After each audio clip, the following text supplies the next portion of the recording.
오늘 은혜 받을 하나님의 말씀은 누가복음 18장 1절부터 8절까지입니다. 주보 오른쪽에 옮겨 적었습니다. 같이 읽겠습니다. 더욱이 예수께서 그들에게 항상 기도하고 난심하지 말아야 할 것을 비유로 말씀하여 이르시되 어떤 도시에 하나님을 두려워하지 않고 사람을 무시하는 한 재판관이 있는데 그 도시에 한 과부가 있어 자주 그에게 가서 내 원수에 대한 나의 원한을 풀어주소서 하되 그가 얼마 동안 듣지 아니하다가 후에 속으로 생각하되 내가 하나님을 두려워하지 않고 사람을 무시하나 이 과부가 나를 번거롭게 하니 내가 그녀의 원한을 풀어주리라. 그렇지 않으면 늘 와서 나를 괴롭게 하리라 하였느니라. 주께서 또 이르시되 불의한 재판장에 이 말한 것을 들으라. 하물며 하나님께서 그 밤낮 부르짖는 택하신 자들의 원한을 풀어주지 아니하겠느냐?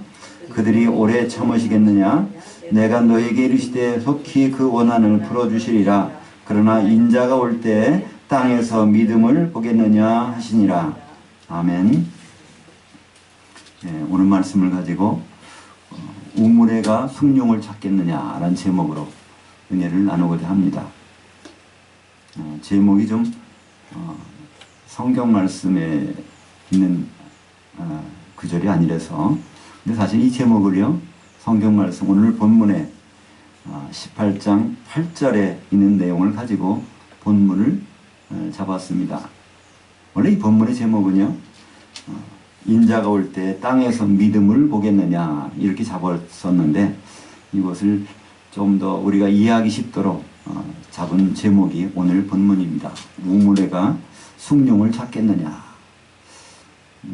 우물애가 숭늉을 찾겠느냐는 그 속담 속에 우리는 모든 것이 그 의미가 바로 들어오지 않습니까?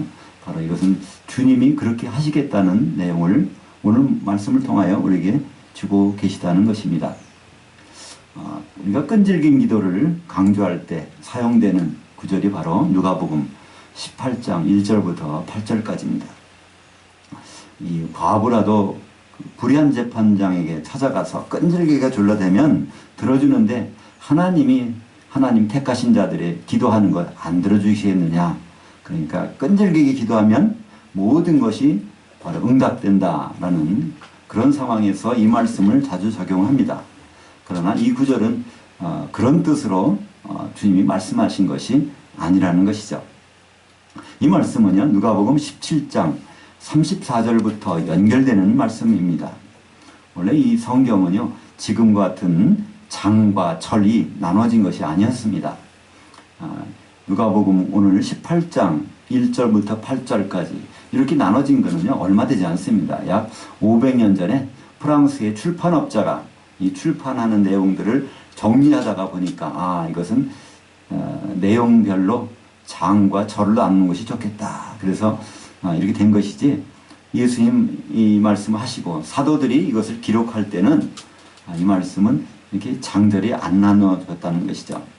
그렇기 때문에 오늘의 말씀은요, 시작할 때 보면 우리 개역이나 개역개정에서는 더욱이란 말이 빠져 있습니다. 독립된 구절로 나와 있지만 본문에 보면 힐라어 데라는 게 있어서 더욱이 해서 앞의 내용을 구체적으로 예수님이 설명하시기 위해서 비유를 드신 것을 볼 수가 있습니다.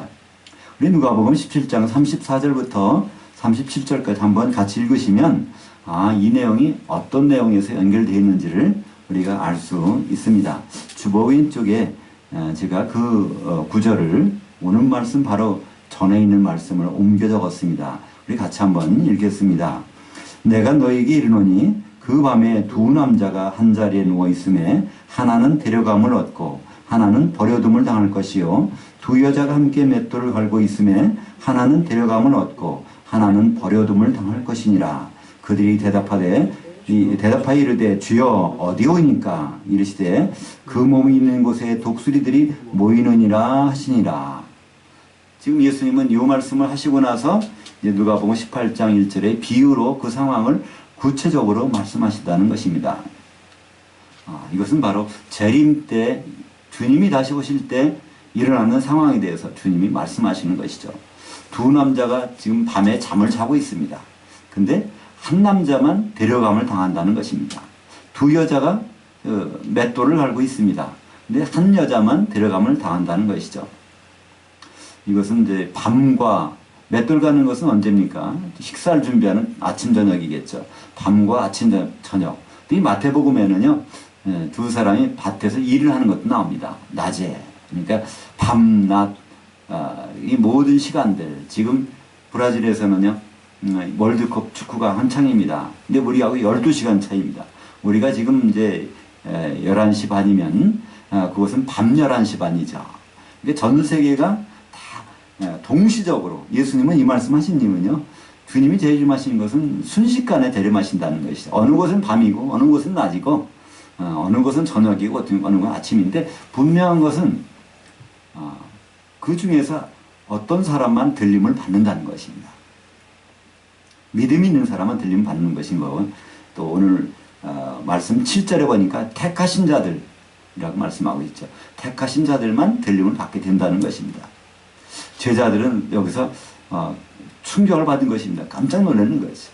주님이 어디 가셨다가 오신다는 것까지는 이해하겠는데 주님이 데려가신다는 겁니다. 땅으로 오시는 것이 아니라 주님은 어느 곳에서 데려가신다는 거예요. 그러니까 제자들의 질문이 무엇입니까? 17장 37절에 보니까 그들이 대답하여 이르되 주여 어디 오니까? 주님은 어디로 그 택하신 자를 데려가시는 것입니까? 이렇게 질문을 합니다. 그 주님의 답변이 무엇입니까? 그 몸이 있는 곳에 독수리들이 모이느니라. 이게 주님의 답입니다. 여기서 그 몸이라고 하는 단어는요, 마태복음에서는 시체라는 단어를 씁니다. 누가복음에서는요, 그거는 시체라고 번역할 수도 있고 또 그 몸이라고 번역할 수도 있습니다. 여기서 이 독수리들이 모인다. 이 독수리는 성경에서요, 이스라엘 백성들, 하나님 택한 자녀들, 신약 시대로 말하면 성도들을 가리킵니다. 출애굽기 19장 4절에도 신명기 32장, 이사야서 40장 31절에서 모든 독수리들이 나오는데 그것이 바로 어미 독수리가 새끼들을 다루는 장면을 말씀하고 있죠. 바로 이 독수리들이 모이는 곳이 있다는 것입니다. 그곳이 바로 주님이 그들을 데려가는 장소라는 것을 여기서 말씀하고 있는 것이죠. 바로 이 17절부터 이 18절까지 이르는 이 내용들은요, 주님의 데려가실 부분들을 말씀하고 계시는데, 사실은 데살로니가 전서 4장 16절 17절에 보면 주님이 어디로 재림하셔서 어디로 데리고 가시는지를 잘 설명이 되어 있습니다. 물론 제자들이 주님과 대화할 때는 그 장면은 아직 기록이 되어 있지 않죠. 그러나 우리는 그것을 알 수 있습니다. 주님이 어디로 오시는지. 주님은 이 땅으로 오시지 않고 공중으로 오십니다. 그리고 거기에서 이 땅에서 택하신 자들, 믿음을 가진 자들, 성도들을 거기로 불러 올라가신다는 것입니다. 우리 데살로니가전서 4장 16절과 17절 주보 중앙 밑에 부분에 옮겨 적었습니다. 그걸 우리가 읽어보시면 주님이 어디로 임재하시는지, 독수리들이 모이게 되는 곳이 어디인지를 우리는 알 수 있게 됩니다. 같이 읽겠습니다.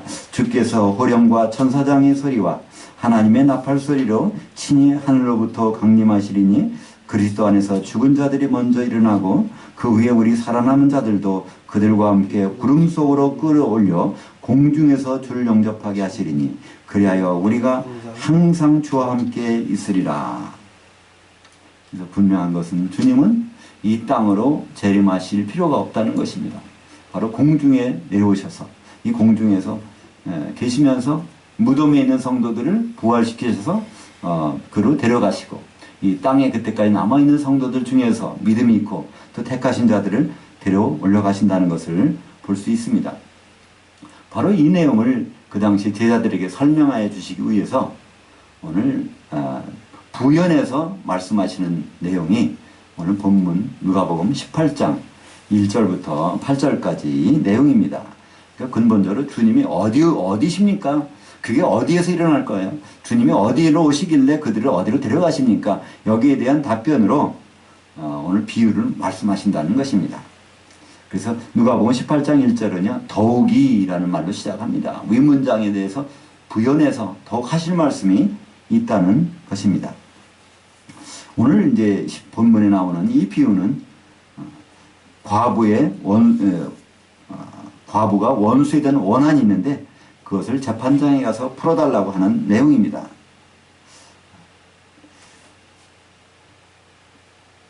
근데 그것을 재판장은 불의한 재판장이 그것을 풀어주었다는 것이죠. 근데 여기서 바로 원한을 풀어달라는 그 내용을 힐라어의 뜻을 그래 한번 살펴보기를 원합니다.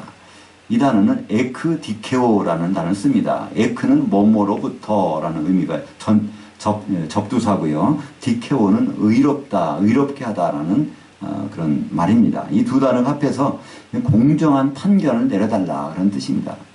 이 과부가 와서 나를 참 잘 봐달라, 나의 억울한 소원을 억울한 걸 들어달라 그런 의미라기보다는요. 공정한 재판 좀 내려달라 그런 의미라는 것을 볼 수 있죠. 이 과부는 현재 상태의 교회를 비유한 것입니다. 예수님 자신이 이 말씀 이건 비유라 이렇게 말씀하시기 때문에 그렇죠. 교회는 그리스도의 아내입니다. 에베소서 5장 31절과 32절에 보면 거기 창세기 2장 24절을 말씀을 인용되면서 남자가 부모를 떠나 아내와 합하여 한 몸을 이룰지로다 하는 그 내용을 거기서 남자는 바로 그리스도요. 그의 아내는 교회라 이렇게 비밀이 풀어지는 것을 볼 수 있듯이요. 바로 교회는 그리스도의 아내입니다. 근데 그 남편인 예수 그리스도는요. 지금 하늘로 올라가 계시기 때문에 이 세상에는 안 계십니다. 어떤 아내가 있는데 남편이 이 세상에 없다. 그런 세상을 뭐라고 말하죠? 우리는 과부라고 얘기합니다. 그렇기 때문에 이 과부는요. 이 교회는 지금 현재 과부 상태고요. 교회를 이루고 있는 성도들은 하나의 과부입니다. 우리는 각자가 그런 것이 아니라 우리가 몸을 이루고 있는 이 교회, 이 성도들은 하나의 과부라는 것입니다. 따라서 이 성도들에게는 이 과부에 해당하는 그 원한이 있다는 것입니다. 우리 성도들은 지금 한 맺힌 원한을 갖고 있는 사람들입니다. 이게 주님이 보시기에 그렇다는 것이에요. 우리는 지금 그런 원한이 없다고 생각하죠. 예수 믿고 이 세상에 잘 먹고 잘 살고 모든 일이 형통하고 축복받고 있는데 무슨 원한이 있다는 말입니까? 근데 이 오늘 말씀은요. 이 과부가 원한을 갖고 있다는 거예요. 우리도 알지 못하는 원한이 있다는 것입니다. 그 원한은 무엇입니까? 바로 우리는 예수님과 만나는 원한이 있다는 것이에요. 우리가 과부라는 신분을 확인할 수가 있다면 우리는 뭐가 부족합니다. 뭐가 부족합니까? 우리는 같이 한 몸을 이루어서 교회를 이루고 있는데 교회의 머리는 예수님이십니다. 지금 예수님이 부족한 것이죠. 그분이 오시는 것, 그것이 우리의 원한이 되어야 되는 것입니다. 우리에게 하나님께서 반드시 이루어 주셔야 할, 풀어주셔야 할 그것은 바로 우리가 남편 대신 예수님을 만나는 것입니다. 과부가 그 남편을 만나게 되는 것, 살아서 만나는 데 그보다 큰 소망과 또 그 원한이 어디 있겠습니까? 그러므로 우리는 그 원한을 알고 있다고 하면요. 그 원한은 거저 풀어지는 것이 아니라는 것이죠. 오늘 주님은 어떻게 말씀하십니까? 그 과부는요. 그 원한을 풀어주기 위해서 그 불의한 재판장에 가서 날마다 졸랐다는 것이에요. 그러니까 이 불의한 재판관, 하나님도 무시하고 사람도 무시하는 그런 재판장도 너무나 졸라대니까 그것을 풀어줬다는 것입니다. 우리 주님은요. 불의한 재판관이 아니에요. 불의한 재판관도 그렇게 원한을 가지고 풀어달라고 하면 풀어주는데 의로우신 재판장이신 주님이 그것을 왜 안 풀어주겠냐는 것입니다. 그렇기 때문에 우리는요. 가만히 있어서 되는 것이 아닙니다. 어떻게 해요? 그래서 오늘 말씀 1절에 보니까 예수께서 그들에게 제자들에게 항상 기도하고 낙심하지 말아야 할 것을 비유로 말씀하시오. 우리는 그래서 항상 우리의 원한을 풀어주도록 기도하고 또 낙심하지 말아야 된다는 것입니다. 놀랍게도요. 우리는 이 주님이 공중에 재림하시는 것, 우리가 또 주님이 공중에 재림하실 때 우리가 들림받는 것, 그것은 가만히 있어도 되는 것이 아니라 이렇게 그 원한에 대해서는 바로 기도하고 낙심하지 않을 때 우리는 낙심할 수도 있어요. 기도하는데 그것이 안 이루어질 것 같은 어떤 주위의 환경이 변화가 전혀 조짐이 안 보인다는 것입니다. 이 제자들의 생각도 그렇지 않습니까? 이 땅에 오실 줄 알았는데 갑자기 데려가신다 그러니까 이 땅에는 변화가 없다는 거예요. 예수님이 그렇게 말씀하지 않습니까? 이제 인자가 올 때, 그거는 노아의 때와 똑같다 얘기하십니다. 노아의 때, 그 홍수가 날 때까지 그들은 먹고 마시고 시집가고 장가가고 변화가 아무것도 없었다는 거예요. 이 땅에는 아무런 변화가 없습니다. 그러나 어디서 변화가 생깁니까? 바로 하늘에서 변화가 생기는 것이죠. 하늘이 창문이 열리고 거기서 물이 쏟아지기 시작합니다. 바로 우리는 이 땅의 변화가 아무것도 없을지라도 그러나 하늘에서는 변화가 나타난다는 것을 말씀하고 있죠. 그 변화는 어떻게 해서 나옵니까? 바로 항상 기도하고 낙심하지 않고 있을 때 바로 그러한 기도가 응답된다는 것입니다. 왜냐하면 주님은 반드시 의로운 재판장이시기 때문에 그것을 풀어주신다는 것이죠. 과부의 기도를 풀어주는 불의한 재판관. 그러나 진짜로 과부인 우리, 진실로 과부된 우리가 우리의 원한을 주님이 반드시 풀어주시겠다는 것입니다. 이렇게 성도들이 원하는 풀어집니다. 많은 성도들은 기도 제목을 가지고 있죠. 그래서 기도를 합니다. 그래서 이걸 끈질기게 기도하면 이것은 반드시 풀어주실 것이다. 항상 누가복음 18장 이 구절의 말씀을 가지고 우리는 기도를 합니다. 그 기도인 제목들이 대개 무엇입니까?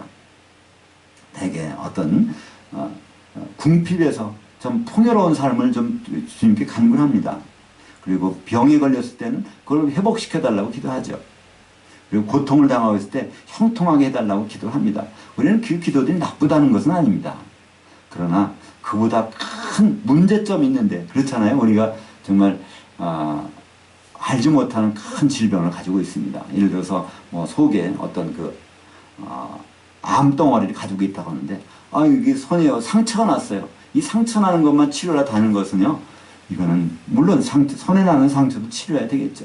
그 몸속에 깊이 박혀있는 그 질병 그것이 근본적으로 치료가 돼야 이 겉에 나는 것도 치료가 되는 거 아닙니까? 보통 보면 이 위장이 나쁘고 속이 나쁘면 이 피부에 어떤 무슨 발진도 생기고 문제가 생긴다고 그래요. 그죠? 근데 피부에 발진이 생기는 거 가지고 이것만 고친다고 해서 문제가 해결되는 것이 아니죠. 이 속에 있는 내장 속에 있는 것이 치료가 되면은 이 겉에 것도 치료가 되는 것입니다. 우리가 좀 이 세상을 살면서 참 힘든 일도 있고 어려운 일도 있습니다. 물론 우리가 실수해서 그런 걸 당할 수도 있고요. 어떤 악한 세력이 마귀가 우리를 시험하기 위해서 그런 것을 덫을 놓을 수도 있습니다. 그러나 때때로는 하나님 우리를 깨닫게 하시기 위해서 그런 것을 허용하실 수도 있다는 것입니다. 오늘 주님이 우리에게 말씀하시는 것이 무엇입니까? 우리 성도들이 가지고 있는 원한이 있다는 것이죠. 그 원한은 바로 주님을 만나야 되는 것입니다. 주님 만나게 되는 그 원한, 거기에 대해서 우리는 기도할 필요가 있고 또 기도하다가 환경이 변해지지 않아도 낙심하지 말고 있어야 된다는 것입니다. 왜냐하면 주님은 이 땅을 준비시키시고 이 땅의 모든 것들을 정지작업하시고 여기로 내려오신 분이 아니라 그분은 공중으로 내려오시기 때문에 이 땅에는 주님이 오실 때까지도 전혀 어제나 오늘이나 똑같게 주님이 오시는 그 날에도요 이 땅은 변화가 없이 똑같을 수 있다는 것입니다. 오죽하면 주님은 이렇게 말씀하시겠습니까? 그 몸이 있는 곳에 독수리들이 모여드느니라. 독수리들, 성도들이 모여드는 곳에 그곳에 몸이 예수님이 오신다는 것입니다. 그곳이 바로 주님이 재림하시는 장소라는 것이죠. 바로 그 원한이 풀어질 그 재판서, 그건 이 땅이 아닙니다. 주님은 반드시 공중으로 재림하실 것이기 때문입니다. 주님은 분명히 선언하십니다. 땅에서 믿음을 만나보겠느냐. 너무나도 오늘 본문 중에서 누가복음 18장 8절 거기에 본문은 인자가 올 때 세상에서 믿음을 보겠느냐 이렇게 번역되어 있습니다. 근데 이것은 세상이라는 단어가 아닙니다. 이 땅에서, 공중이 아니라 이 땅에서 믿음을 내가 만나보겠느냐, 찾아보겠느냐 그런 말씀입니다. 지금은 이 땅에 믿음을 가진 성도들이 많이 있겠죠. 그러나 주님이 재림하시는 그때는요 이 땅에서 믿음 가진 성도들을 찾아볼 수가 없다는 것입니다. 왜 그럴까요? 그때는 이미 밤이건 낮이건 한 사람은 데려감을 당하였고요. 또 두 남자 중에서 한 사람은 데려감을 당했고요. 맷돌 갈고 있는 두 여자 중에 한 사람은 데려감을 당했고 믿음 있는 사람마다 다 들림을 받았는데 이 땅에서 믿음 있는 사람이 있겠냐는 것입니다. 그렇기 때문에 주님은 믿음을 만나러 오실 때 땅으로 오실 필요가 없다는 거예요. 이미 믿음 있는 사람들은 공중에서 있고 주님을 만나고 있기 때문에 이 땅에 내려오실 필요가 없다는 것입니다. 그것을 제가 제목을 그렇게 잡아봤습니다. 이것이 아마 예수님의 이 말씀을 하신 심정이 아니겠는가. 바로 인자가 올 때 우물에가 숭늉을 찾겠느냐. 바로 이 숭늉이라는 것은 주방에 가서 우리는 발견할 수 있을 것입니다. 이미 주방인 곳에 예수님이 살과 피를 먹이시는 곳, 바로 공중에서 숭늉이 있는데 이 땅에 와서 바로 숭늉을 찾으실 예수님은 아니라는 것입니다.